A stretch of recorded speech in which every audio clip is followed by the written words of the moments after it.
Well, today the Council will, among other topics, will adopt some of the Commission proposal connected to the semester, including the euro area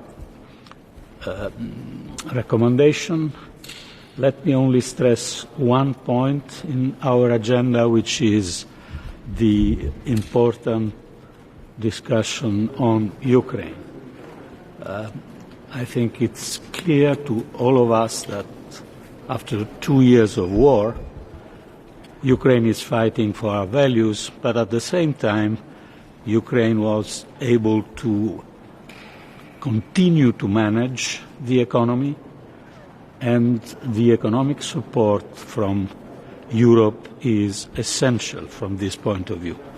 We still have 2 weeks before the Council on the 1st of February to reach a good agreement. You know that we had last year 18 billion euros in support for Ukraine, and we have now the Commission proposal of the Ukrainian facility, and we strongly call for an agreement in the next 2 weeks.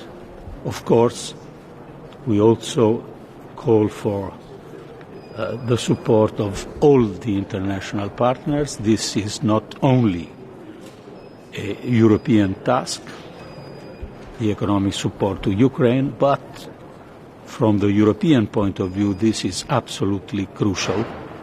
And this is the reason why I consider this one of the important topics of this morning agenda. Commissioner, you've mentioned other partners. The U.S. is having difficulty approving its own aid package, and it's pushing to actually grab the principal, the assets that are frozen under sanctions. The majority of those are in Europe. As a G7 member, what does the EU think? Will we ever appropriate, confiscate those assets? Well, in my view, of course we are exploring all the legal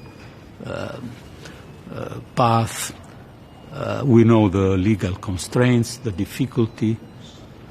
Until now, what the Commission proposed is very simple, and it is to separate the proceeds of these frozen assets, because these proceeds do not belong to Russia.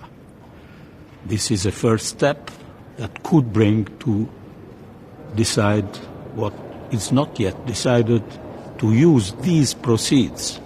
We are referring to 2-3 billion per year.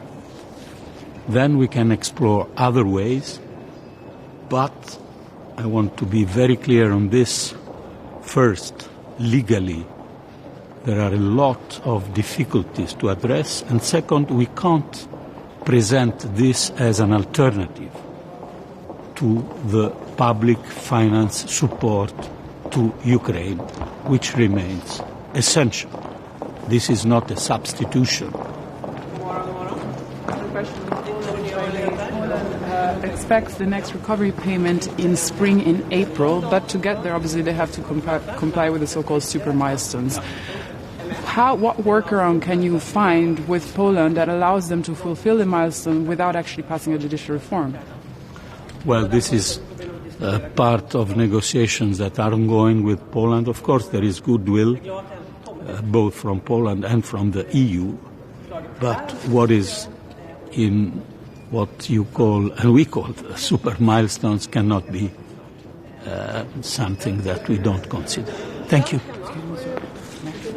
To repeat what you said first, but in Italian, it's possible? Sì, il Consiglio oggi approverà alcune decisioni, in particolare la raccomandazione economica per l'area dell'euro, ma forse il punto più importante è quello relativo al finanziamento, al sostegno economico all'Ucraina. Dopo 2 anni di guerra, l'Ucraina si batte per i nostri valori, è stata in grado di conservare la capacità di mantenere l'economia ucraina funzionante e non possiamo sottrarci al dovere di un appoggio economico a questo Paese. La Commissione europea ha proposto un fondo di sostegno all'Ucraina e dobbiamo lavorare per raggiungere un accordo su questo fondo, superando le difficoltà e i veti nelle prossime 2 settimane. Grazie.